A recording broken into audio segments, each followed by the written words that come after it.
everyone, it's Kaylee here with Dr. Reams Concierge PT. Today I want to show you a few different things with a foam roller. I'm going to break it up into different videos so that way you can watch which one you feel like you need. So I'm doing more so to open up the chest and roll out the spine.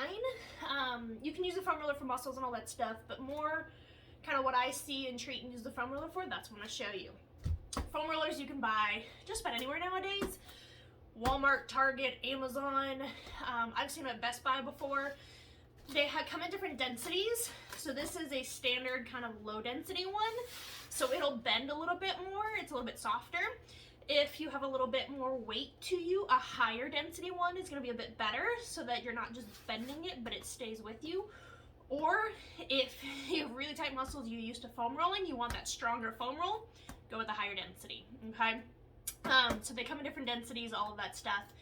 At one point in time, the store Five Below, I don't know if they have them near you, but they have them here in Chattanooga.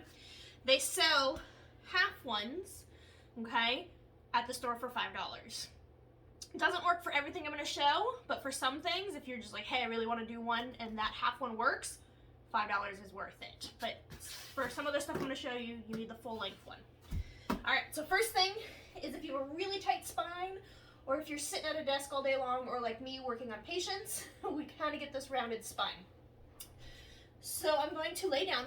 Now, unfortunately, with a foam roller, for this stuff, you're going to need to get on the floor. So if that's trouble for you, we'll work out some other stuff.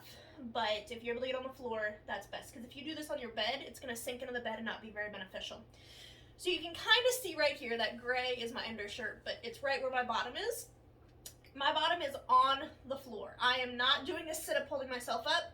My bottom's on the floor. I'm leaning on the foam roller, okay? So first thing is I'm going to just lift up my bottom a little bit by squeezing my glutes, squeezing that bottom, and I'm using my legs. Let's see if I can get in shot here a little bit more. There we go. I'm using my legs to push myself up and down the foam roll. Now I'm only going on what's called my thoracic spine. So the bottom of my ribs are right here, okay, so I'm going to there. If I go lower, it's really hard to do, not to mention my couch is out here, but it'll start to kind of hurt your low back. And I'm only coming up to about the top of my shoulder blades. Again, if I come higher, it's going to kind of go into my neck, and that's just not doing much, okay? So top of my shoulder blades to the bottom of my ribs. My legs are doing all the work. All of my weight is on this foam roll. I am not working my abs and doing a sit-up. You can hear it in my voice, I'm very relaxed. So just rolling up and down, okay?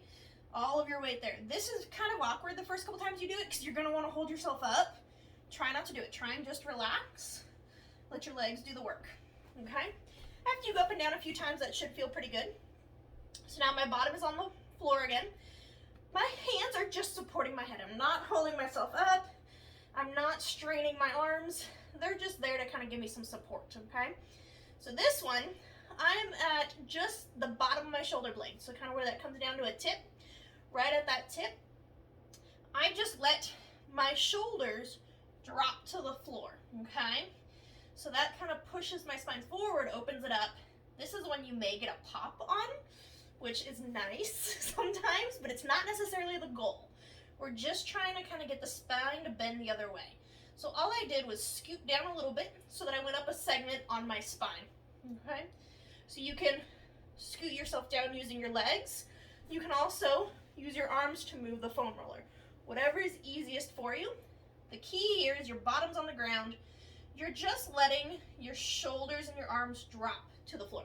You're not arching up over it. You're not kind of sitting up here. It's just a gentle try and lay back. Don't try and arch for more. It's not going to help you. All right, so I kind of work, again, from that bottom of my shoulder blade up to the top of my shoulder blades, and just pulse back on a little bit, trying to get that spine to what we call self-mobilize, get it to move.